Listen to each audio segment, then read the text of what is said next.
Busquemos Hebreos 13, versículos 5 y 6, y veamos el contexto de las palabras del texto de hoy. Hebreos 13, 5 y 6 dice, que su modo de vivir esté libre del amor al dinero, y estén contentos con las cosas que tienen. Porque Él ha dicho, nunca te dejaré, y jamás te abandonaré. Así que podemos decir llenos de confianza, Jehová es mi ayudante, no tendré miedo. ¿Qué puede hacerme el hombre? Estas palabras nos animan mucho en estos tiempos de inestabilidad económica. Nos acordamos de los miles de personas que perdieron sus hogares debido a las inundaciones en lugares como Texas y Luisiana, en Estados Unidos. También en Sierra Leona, donde hubo terribles deslizamientos de tierra. Y también nos acordamos de nuestros hermanos de Colombia. Y pensamos en los millones de personas que sufren de extrema pobreza, como en Venezuela, donde muchos hacen lo que sea para mejorar sus condiciones de vida. Así que esta es una promesa muy importante para los siervos de Jehová. Analicémosla más en detalle y veamos cómo está ayudando a nuestros hermanos. ¿Cuándo se hizo esta promesa? ¿Por qué era necesaria? ¿Quién escribió estas palabras? Todo indica que fue el apóstol Pablo. ¿Y desde dónde escribió y cuándo? Veamos el capítulo 13, versículos 23 y 24. Quiero que sepan que nuestro hermano Timoteo ha sido liberado. Liberado. Así que Pablo estaba en prisión. Si él viene pronto, iremos juntos a verlos. Entonces, Pablo creía que él también sería liberado pronto. Y el versículo 24 al final dice, los hermanos de Italia les envían sus saludos.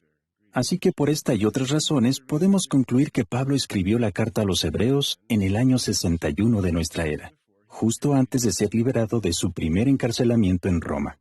¿Cuántas veces había estado preso Pablo hasta ese momento?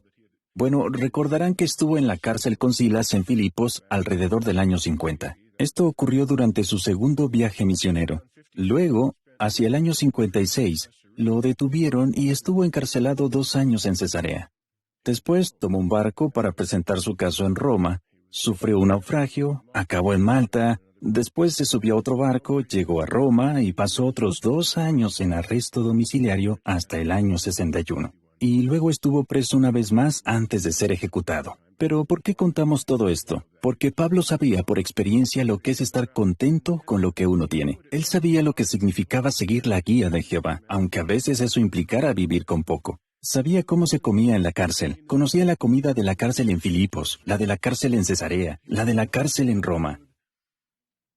Y cuando Pablo escribió a los filipenses, estaba bajo arresto domiciliario. Y a ellos les escribió las palabras que encontramos en Filipenses capítulo 4, versículos 11 y 12. He aprendido a estar contento, sean cuales sean mis circunstancias.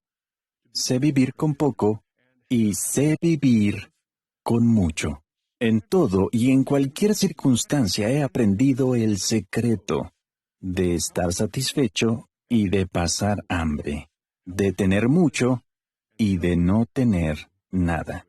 Así que hay un secreto, y Pablo lo conocía. El secreto de estar contento tiene 2 partes. Si nos va bien en sentido económico, necesitamos sabiduría para ver las cosas materiales de la forma correcta. Algunos quizás piensen, bueno, si puedo pagarlo, ¿por qué no me lo voy a comprar? Pero para los que conocen el secreto, la pregunta no siempre es si puedo pagarlo, sino, ¿estoy usando lo que tengo para servir a Jehová? Pablo sabía vivir teniendo mucho, pero también sabía vivir sin tener nada. Sabía estar contento con poco. Y eso significa saber cómo mantener la ansiedad bajo control. Quien sabe estar contento con lo que tiene nunca reaccionará de forma exagerada si sufre una pérdida económica. Pero volvamos a los hebreos. ¿Por qué necesitaban este consejo? Pensemos en cuándo les escribió Pablo. El año 61 de nuestra era. ¿Qué había pasado unos 15 o 20 años antes de esto, entre el 41 y el 54 de nuestra era? Fue una época de mucha hambre, la que se menciona en Hechos 11, 28 y 29. Un hambre tan larga y terrible que cristianos de otros lugares del mundo les enviaron ayuda a los hermanos de Judea. pudiera ser que los hermanos de Judea, a los que Pablo escribió la carta a los hebreos, estuvieran demasiado preocupados por el dinero porque recordaban aquella hambre? ¿Qué lección aprendemos de esto? Que aunque tengamos poco, nunca deberíamos llegar a amar el dinero, ni tampoco estar demasiado preocupados por el dinero. En vez de eso, deberíamos esforzarnos por ser ricos a los ojos de Jehová. ¿Tenemos ejemplos actuales de hermanos y hermanas que demuestran que están contentos con lo que tienen, que han aprendido el secreto de vivir sin tener nada y que ponen las cosas espirituales en primer lugar? Bueno, pensemos en la situación de nuestros hermanos de Venezuela. El Fondo Monetario Internacional prevé que la inflación en Venezuela pronto superará el 2000%. Eso significa que algo que antes costaba $3, pronto costará $63. Por supuesto, nuestros hermanos también están muy preocupados por su seguridad. La gente está actuando de forma desesperada. Bandas armadas entran a robar a cualquier lugar en el que creen que hay algo de valor. El título de la Asamblea Regional de este año provocó una situación inesperada. El título era No se rinda, y justo esa frase, No se rinda, era el lema que por casualidad había adoptado el partido político de la oposición.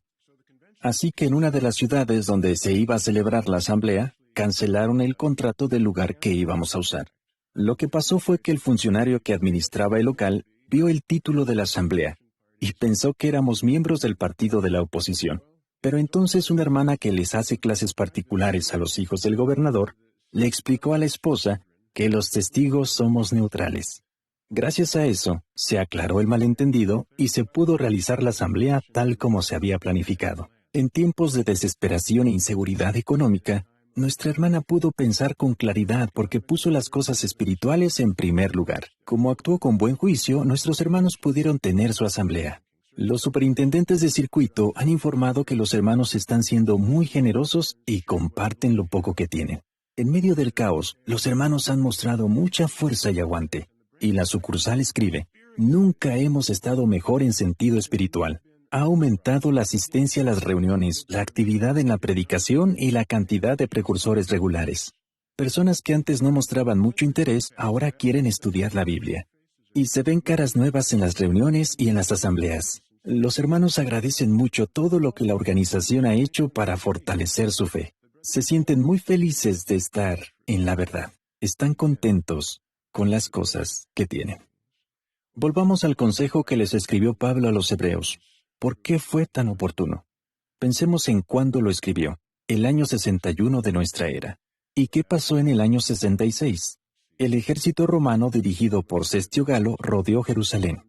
Jesús les había dicho a sus discípulos lo que iba a ocurrir y lo que tenían que hacer cuando eso ocurriera. Su supervivencia no dependería de tener un trabajo estable ni de sus posesiones, sino que dependería de que fueran obedientes a Jesús. Tenían que mantenerse fuertes en sentido espiritual y tenían que cuidar de su amistad con Jehová. Los que eran obedientes sabían exactamente lo que debían hacer. Nosotros no sabemos las cosas por las que tendremos que pasar. Habacuc 3:17 dice que tal vez los campos no produzcan alimento antes de que venga el fin. Pero seguiremos viendo cómo Jehová cumple su promesa. Nunca te dejaré, jamás te abandonaré. Si entendemos esto, podremos estar contentos con las cosas que tenemos.